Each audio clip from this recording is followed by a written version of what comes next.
Start करेंगे हमारा next part photo respiration से। तो देखो यहाँ पे अपन प्रोसेस को समझेंगे, अंडरस्टैंड करेंगे कि क्या इंपॉर्टेंस होता है बिटवीन डिफरेंस बिटवीन C3 और C4 में। तो फोटो रिस्पायरेशन होता है। अब अपन देखेंगे लिटिल डिटेल में। First step of covalent pathway जिसमें फर्स्ट CO2 फिक्सेशन स्टेप होगा। इसमें रिएक्शन होगा जब RUBP कंबाइन करेगा और 2 मॉलिक्यूल ऑफ 3 PG होगा जो कि कैटलाइज्ड होगा रुबिस्को से। अब रुबिस्को बच्चों मोस्ट अबेंडेंट एंजाइम है वर्ल्ड में। आपको पता है कैरेक्टरिस्टिक होगा कि एक्टिव साइड होगा जो कि बाइंड कर सकता है CO2 और O2 के साथ। अब बच्चों यहाँ पे रुबिस्को के पास ग्रेटर एफिनिटी होती है CO2 का। जब CO2 की और O2 की बाइंडिंग इक्वल होती है बच्चों, मतलब नियरली इक्वल होता है कंसंट्रेशन, तो वहाँ पे क्या होगा। अब यह बाइंडिंग कॉम्पिटेटिव है बच्चों। यदि रिलेटिव कंसंट्रेशन O2 और CO2 जो कि डिटरमाइन करेगा कौन बाइंड करेगा एंजाइम के साथ, तो C3 प्लांट में जो कुछ O2 भी बाइंड कर जाते हैं रुबिस्को में और CO2 फिक्सेशन डिक्रीज हो जाता है। जो RUBP है वो being converted two molecule of PG bind करेगा O2 से और मॉलिक्यूल ऑफ फॉस्फोग्लिसरेट और फॉस्फोग्लाइकोलेट जो कि 2 कार्बन का बना लेगा, जिसको अपन फोटो रिस्पायरेशन बोलते हैं बच्चों। फोटो रिस्पायरेशन में ना ही शुगर बनता है ना ATP बनता है, केवल यहाँ पे रिलीज ऑफ CO2 होगा और ATP का यूटिलाइजेशन होगा। फोटो रेस्पिरेटरी पाथवे में बच्चों कोई ATP और NTPS नहीं बनेगा। अभी तक इसकी बायोलॉजिकल फंक्शंस को क्लियर नहीं हो पाया है। C4 प्लांट में फोटो रेस्पिरेशन नहीं होता है। ऐसा इसलिए नहीं होता क्योंकि उसके पास मैकेनिज्म होता है जो कि कंसंट्रेशन ऑफ CO2 को बढ़ा लेता है एंजाइम साइड में, और जब CO4 एसिड होता है मेसोफिल सेल्स में ब्रेक डाउन हो जाता है बंडल सेल में, तो CO2 को रिलीज करता है जिससे CO2 का कंसंट्रेशन बढ़ जाता है। और साथ ही साथ उसमें जो रुबिस्को फंक्शन है वो कार्बोक्सिलेज मिनिमाइज करता है ऑक्सीडेशन एक्टिविटी को। और अब तुम जानते हो कि C4 प्लांट में फोटो रिस्पिरेशन एब्सेंट होता है। अब तुम यहाँ पे अंडरस्टैंड कर सकते हो कि प्रोडक्टिविटी और यील्ड क्यों बेटर होती है ऐसे प्लांट्स में। साथ ही साथ ये प्लांट जो होते हैं C4, इनके पास टॉलरेंस होता है हाई टेम्परेचर को टॉलरेट करने की। अब बच्चों एबो डिस्कशन के बेस पे तुम कंपेयर कर सकते हो C3 और C4 में। अब यहाँ पे टेबलेट दिया है जिसको अपन फिल करेंगे। बच्चों देखिए cell in which carboxylation Calvin cycle take place, तो C3 पे मेसोफिल में होगा, C4 में बंडल सेल में। इनिशियल कार्बोक्सिलेशन कहाँ होगा, C3 में मेसोफिल में, C4 में भी मेसोफिल में होगा।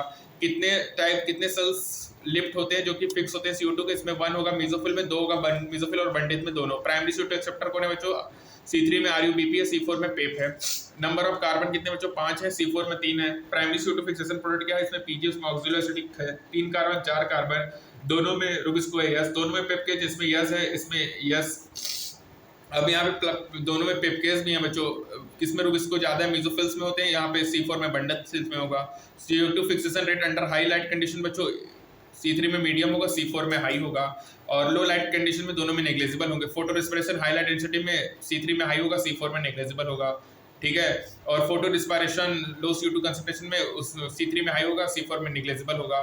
हाई CO2 कंसंट्रेशन में दोनों में नेग्लिजिबल होंगे। ऑप्टिमम टेम्परेचर 20 से 25 होगा, C4 में 30 से 40 होगा। एग्जांपल क्या है, राइस और व्हीट है, उसमें मेज, सॉर्गम और सुगर कैन है बच्चों, ठीक है।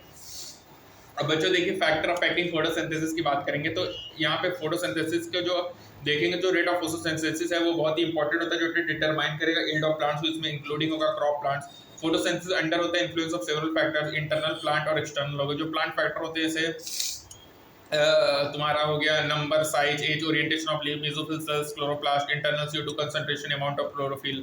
जो प्लांट और इंटरनल फैक्टर होते हैं डिपेंड करेगा जेनेटिक प्रीडिस्पोजिशन और ग्रोथ ऑफ द प्लांट पे। जो एक्सटर्नल फैक्टर होते हैं उसमें इंक्लूड हो गया ability of sunlight, temperature, CO2 concentration, water. जो प्लांट होगा फोटोसिंथेसाइज करेगा, सभी फैक्टर साइमल्टेनियसली अफेक्ट करेगा रेट को। सेवरल फैक्टर इंटरेक्ट करता है, साइमल्टेनियसली अफेक्ट करेगा फोटोसिंथेसिस और CO2 फिक्सेशन को। केवल 1 फैक्टर मेजर कॉज होगा जो कि लिमिट करेगा रेट को, और एनी पॉइंट पे जो रेट होगा डिटरमाइन होगा जो कि सब ऑप्टिमम लेवल में होगा, ठीक है, सब ऑप्टिमम लेवल में होगा बच्चों। जैसे देखो तुम्हारा रेट ऑफ फोटोसिंथेसिस होगा, genetic predisposition, growth of plant, external factor, ability of sunlight, temperature, CO2 concentration, water है। प्लांट फोटोसिंथेसाइज करेगा, सभी फैक्टर सिमिलरली अफेक्ट करेगा रेट को, सेवरल फैक्टर इंटरेक्ट करेगा और अफेक्ट करेगा फोटोसिंथेसिस को, ठीक है। और जो सेवरल फैक्टर है और फोटोसिंथेसिस CO2 फिक्सेशन जो 1 फैक्टर है मेजर कॉज होगा जो कि लिमिट करेगा रेट को। किसी भी पॉइंट में जो रेट होगा डिटरमाइन होगा जो कि अवेलेबल होगा सब ऑप्टिमम लेवल में। जब सेवरल फैक्टर अफेक्ट करेगा तो ब्लैकमेल थे लॉ ऑफ लिमिटिंग फैक्टर, जिन्होंने बोला था यदि केमिकल प्रोसेस अफेक्टेड होगा मोर देन 1 फैक्टर तो जो रेट डिटरमाइन होगा फैक्टर जो कि नियरेस्ट होगा उसकी मिनिमम वैल्यू से, और ये फैक्टर डायरेक्टली अफेक्ट करेगा प्रोसेस को यदि क्वांटिटी चेंज हो। अब बच्चों यहाँ पे लाइट की बात करेंगे तो अपन डिस्टिंग्विश करेंगे light quality, light intensity, duration of exposure of light को डिस्कस करेंगे। लाइटिंग फैक्टर होता है जो कि अफेक्ट करेगा फोटोसिंथेसिस को। यहाँ पे लीनियर रिलेशनशिप होता है between incident of and light CO2 fixation rate पे, लो लाइट इंटेंसिटी पे। हाई लाइट में बच्चों क्या होगा कि जो रेट होगा वो फर्दर इंक्रीज नहीं होगा, वो फैक्टर लिमिटिंग हो जाएगा। यहाँ पे इंटरेस्टिंग है नोट करना कि जो लाइट सेचुरेशन होता है वो 10% होता है ऑफ द फुल सनलाइट का, मतलब प्लांट इनसेड और डेंस फॉरेस्ट को छोड़ के लाइट हमारा रेयर ही लिमिटिंग फैक्टर होता है नेचर में। जब इंक्रीज करेंगे इंसिडेंट लाइट को बियॉन्ड अ पॉइंट कॉस्ट, तो यहाँ पे ब्रेक डाउन होगा क्लोरोफिल का और डिक्रीज होगा फोटोसिंथेसिस में। यहाँ देखो लाइट लिमिटिंग है, फिर यहाँ पे एक ट्रांजिशन स्टेट आया, उसके बाद कांस्टेंट हो गया है। CO2 बच्चों मेजर लिमिटिंग फैक्टर होता है फोटोसिंथेसिस का। CO2 वेरी लो होता है एटमॉस्फेयर में, और जब इसका कंसंट्रेशन अप टू 0.05% करेंगे तो इंक्रीज होगा CO2 एक्सटेंडेड, और इसके बाद डैमेजिंग करेगा longer periods. C3C4 plant respond करेगा differentiated to CO2 concentration. Low light conditions में neither group high CO2 condition होगा, हाई लाइट कंडीशन में C3C4 इंक्रीज करेगा रेट ऑफ फोटोसिंथेसिस। और यहाँ पे इंपॉर्टेंट क्या है कि C4 प्लांट सेचुरेशन होगा 360 माइक्रोलीटर में, और C3 में इंक्रीज CO2 कंसंट्रेशन और सेचुरेशन होगा 450 माइक्रोलीटर। जो current ability of CO2 level limiting होगा C3 प्लांट्स में। अरे यार, अच्छा सॉरी, ठीक है यार, इसमें थोड़ा सा प्रॉब्लमेटिक इवेंट हुआ है, बट मैं इसका सॉल्यूशन थोड़ा सा ढूंढना पड़ेगा, 1 मिनट।